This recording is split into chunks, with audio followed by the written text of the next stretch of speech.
Colmar en France. Je suis arrivée ici à 4 ans. Bonjour, je m'appelle Tillman.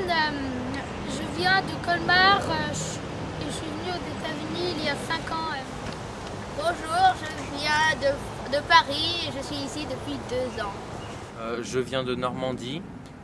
Ça fait 6 ans que je suis au New Jersey et 9 ans en tout que je suis aux États-Unis parce que j'ai vécu 3 ans avant le New Jersey au Minnesota. Bonjour, je viens de Percy-Rivette. Je m'appelle Manon et je suis arrivée en Amérique il y a 2 ans et demi. Bonjour, je m'appelle Sébastien Lamy. J'ai déménagé aux États-Unis quand j'avais 4 ans. Et après, j'ai vécu au Minnesota pendant 3 ans. Jusqu'à que après je déménage au New Jersey où je vis aujourd'hui. Bon, moi je viens de Colmar en Alsace en France et ça fait 4 ans que j'habite ici aux États-Unis. J'ai appris l'anglais quand on est arrivé aux États-Unis et je ne savais rien.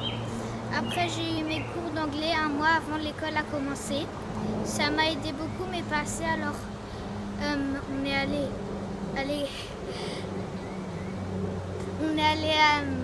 on avait des cours d'anglais à l'école, ça s'appelle ISL.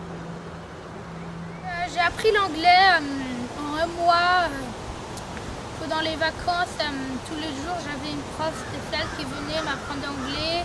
Et après 2 mois à l'école, j'ai eu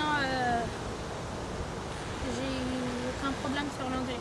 J'ai passé 2 ans dans une école française en premier et être dans un environnement où on parle anglais en dehors de l'école et de la maison m'a permis de pouvoir comprendre et commencer à m'exprimer en anglais.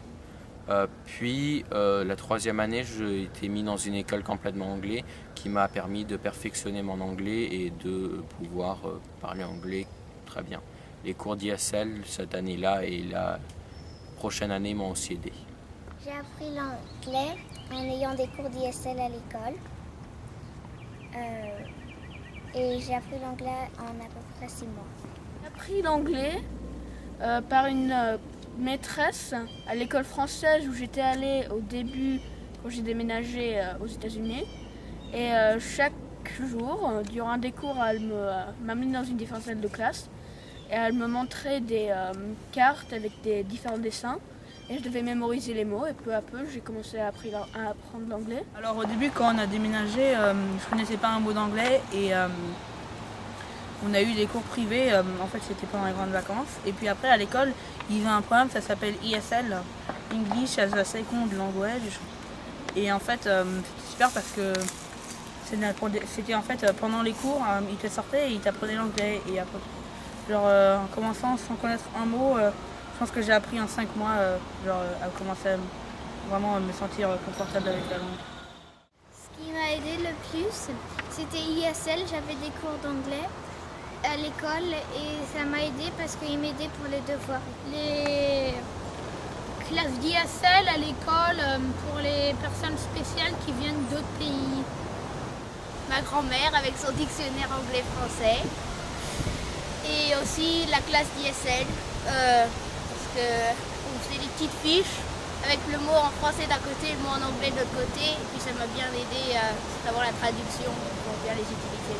C'est un plus ce qui m'a le plus aidé, parce que ça fait là très longtemps, mais je me souviens que c'était assez simple et que c'est venu un peu naturellement en vivant aux États-Unis et en entendant la langue tout le temps. Ce qui m'a le plus aidé, c'était les flashcards, qui sont des cartes comme ça, que la prof d'ISL nous donnait.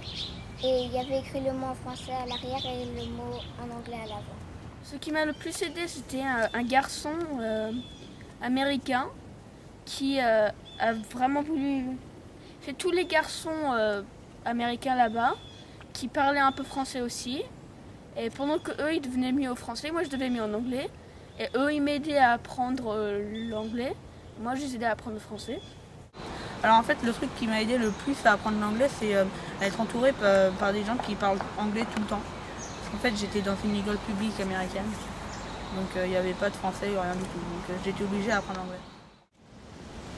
En France, j'étais dans une école où il fallait rentrer avec des chaussons.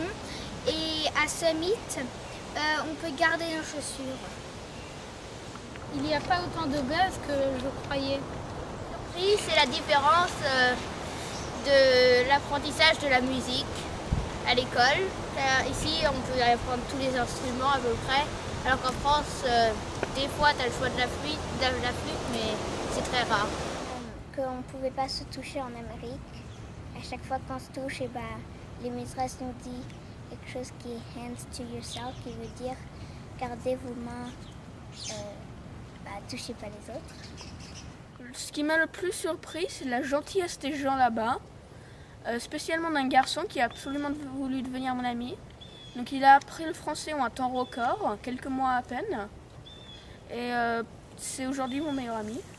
Ce qui m'a le plus surpris, c'est qu'il y avait des tonnes d'ordinateurs partout dans l'école.